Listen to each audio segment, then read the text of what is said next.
Hello, it's good to join you once again. Today I would like to share some quick insights on how we can handle burnouts at our workplace. Because for you to be productive, you cannot be stressed, you cannot have burnouts because they become an obstacle to workplace performance. But what is burnout? Burnout is a state of mental, physical, and emotional exhaustion which happens over time. Burnout is stress, prolonged stress that has not been managed. So how do you get to a burnout? You get to a burnout when you cannot do the things that you used to do excitedly. You lose motivation, you lose a sense of caring, you lose a sense of interest over time. When you don't get support at the workplace from your supervisor or boss or manager,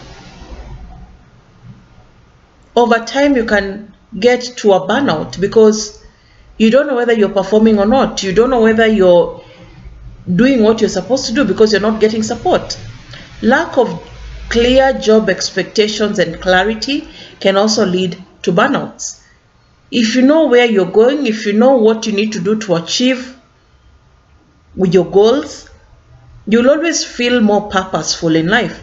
But if your job is not so clear, you don't have clarity, it can actually lead to burnout because burnout comes from a sense of you don't feel good enough, you don't feel worthy, you don't feel helpful enough. Burnout can also come as a result of an imbalance in our lives. You end up taking too much, you end up doing too much. Probably you're a people pleaser, you're taking up too much work, and therefore there's an imbalance between your personal and your professional life. And that is why it is normally very important to always listen out to your body, listen out to your mental, listen out to how you engage in things. When you start hating the things that you used to like, ask yourself why. When you start getting tired, unexplained stomach aches, headaches, you need to take some time off and find out, what is this? Am I stressed or am I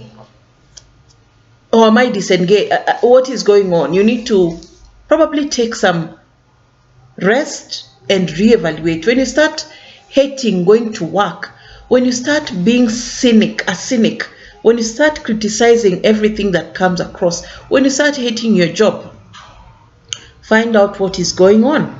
Maybe you need to take some time off. Maybe you need to talk to your HR manager, you need to talk to your supervisor and just explain you're not feeling like you're being productive enough. You're not feeling effective. Another trigger to burnout can be you feel tired, you feel exhausted. You don't want to see people anymore. You isolate yourself. You become less social. You become less engaged. You become disengaged. There's a difference between stress and burnout. When you're stressed, you're hyperactive. You try to do so many things at the same time. You're stressed, you're trying to achieve a goal, probably you're under pressure, you become stressed. But when you have a burnout, you don't even have the energy. You become weak, you become lazy, you become inactive. Stress is normally physical. Burnout is emotional. And burnout, if not managed, can actually lead to depression. When you're stressed, you're normally more active. You're overactive, active than it's actually normal. You're rushing here, you're rushing there, you're rushing there. You're stressed. You're talking too much. Those are indications of stress. But when you have burnout, you become bland. You become non-responsive. You become non-emotional. It's like you don't care anymore. It's like you don't feel anymore. And you have to be careful about the environments in which you're working. A toxic environment can actually lead to burnout and stress. An environment that is not supportive, an environment where there's too much pressure, an environment whereby you do too much and less care. You're not in touch. There's no supportive care. It's normally work, work, work. There's no time off. There's no time to relax, to recharge, to train.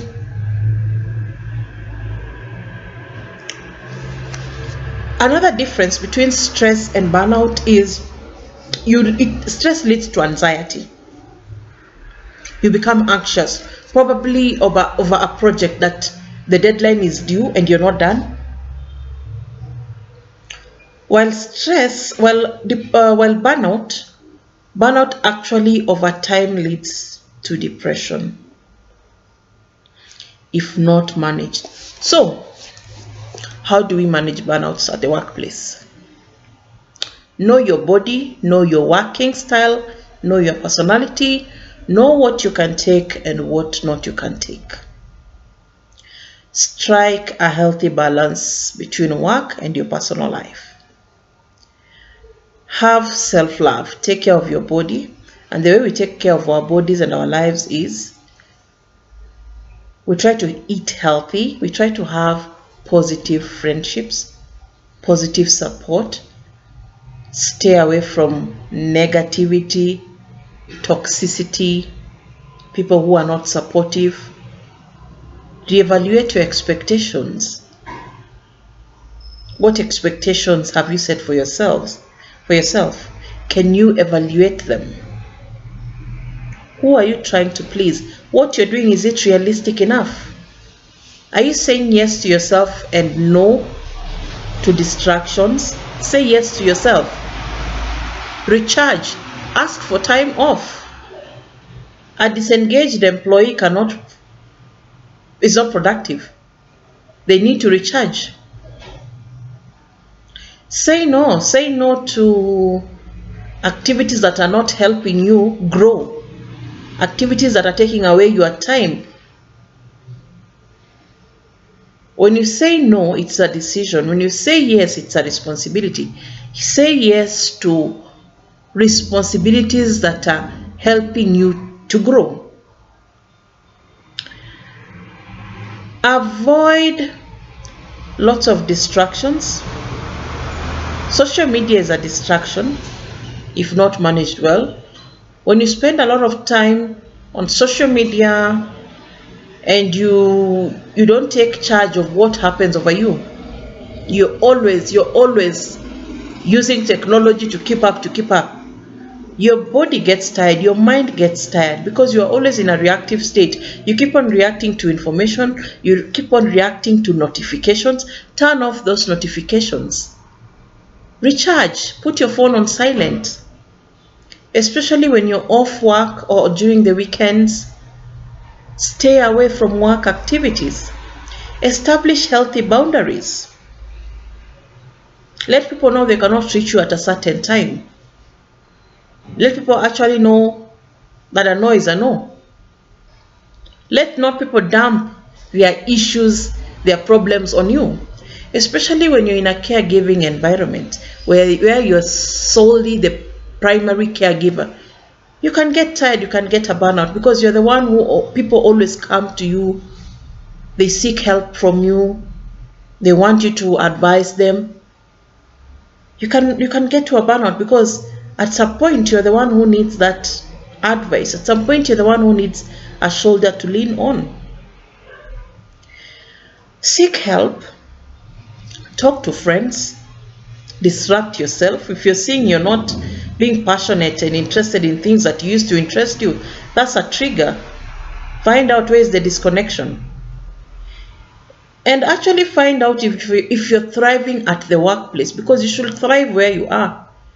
Is it internal forces or external forces? Can you find a balance? And if you're actually feeling over time you keep on having burnouts, or you have unrealistic targets, you are not appreciated, Whether you do this, you're not appreciated. There's unfair treatment at the workplace. You're not being recognized for your efforts. Maybe it's a time for you to reevaluate where you're working and what you need to do. So, my conversation for this session is: watch out for triggers of burnouts. Take time to recharge. Take time to have some rest. Do some exercise. It's always good in terms of managing burnouts. Have the right company. Set boundaries. Don't allow negativity, toxicity. Eat healthy foods.